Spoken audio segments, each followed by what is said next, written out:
전쟁의 긴 터널 속에 갇힌 아랍의 봄. 신의 지지자 예멘 후티 21세기 무장혁명군. 아랍의 봄이라고 알아? 봄하면 고양이 아냐? 정말 세계 최고로 자기애가 강한 고양이야. 아랍의 봄은 중동 지역의 분쟁을 이해하는 또 하나의 키워드야. 봄은 어쨌든 좋은 거지. 2010년 티니지의 한 청년이 분신하면서 시작됐어. 처음에는 빈곤층과 일자리를 얻지 못한 청년들이 나왔지만 곧 모든 계층으로 파급됐고 이집트, 리비아, 시리아, 예멘으로 퍼졌어. 으악, 문제가 점점 복잡 심각해지는구만. 구독, 좋아요 해주세요. 신의 지지자라고도 불리는 후티 반군은 예멘에 근거지를 둔 시아파 무슬림 반군입니다. 후티 운동은 1990년대 초 예멘 북부, 특히 사다주에서 시작됐습니다. 후티 가족과 그 추종자들이 주도한 종교적, 정치적 운동으로 시작됐습니다. 후티 반군은 자이디, 시아파로 알려진 시아파의 변종을 고수하고 있습니다. 그들의 신념은 시아파 율법의 정치 강림을 목표로 하고 있습니다. 이들은 수도를 장악한 이후에는 자신들을 정규군 또는 예멘 공화국군이라고 주장하고 있으며 실제로 구예멘 정규군 출신들이 많습니다. 후티 반군은 수년간 무력 충돌과 협상이 간헐적으로 이어지는 등 예멘 정부와 갈등을 빚어왔으며 소외와 부패를 주장하며 예멘 정부의 정책에 반대해왔습니다.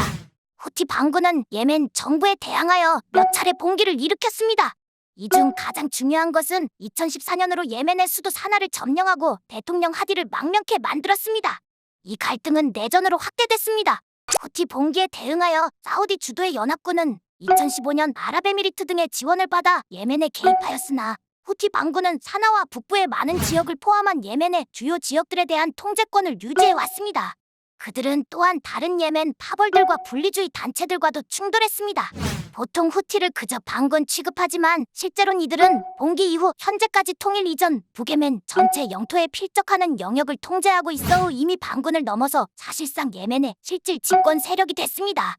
거기에 공산주의 남예멘 정권의 부활을 꿈꾸는 남부가도위원회 무장 세력까지 봉기해서 기존 예멘 정부군과 함께 3파전 구도를 형성하고 있습니다.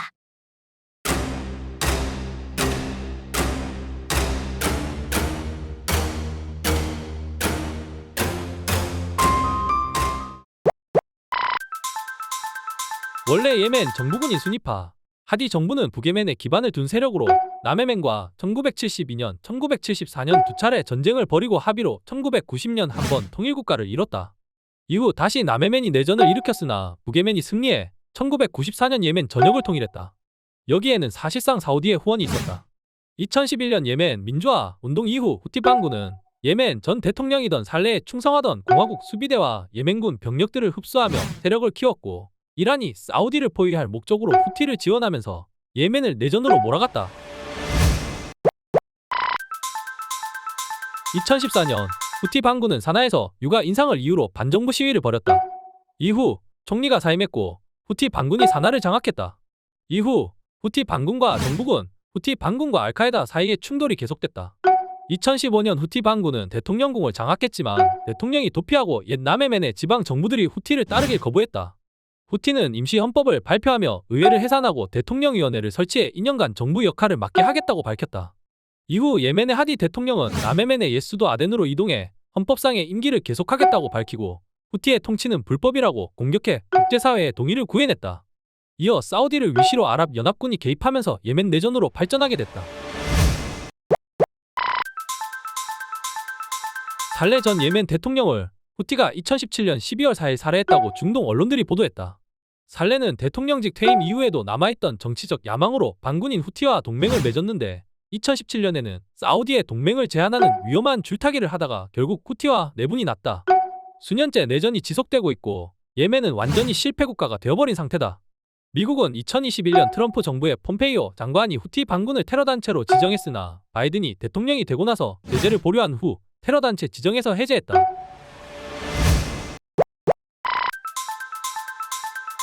그래도 좋은 소식도 있지. 뭔데? 한쪽에서 전쟁도 하지만 회담으로 문제를 풀려고도 하더만. 후티 반군도 9년 만에 사우디를 협상 테이블에서 만났고 무엇보다 단교했던 사우디와 이란이 2016년에 국교를 정상화하면서 분위기를 크게 바꿨지. 이스라엘하고 사우디가 평화협정을 한다는 말도 있던데. 그렇지. 근데 그런 변화가 또 분쟁의 원인이 됐다고 해. 교양 플러스 AI 플러스 4차 산업혁명의 시대, 인공지능의 시대. 교양에도 AI의 협업이 필요하다. 오늘의 교양을 AI에게 물어서 더하고 AI로 상상력의 미래를 그렸다.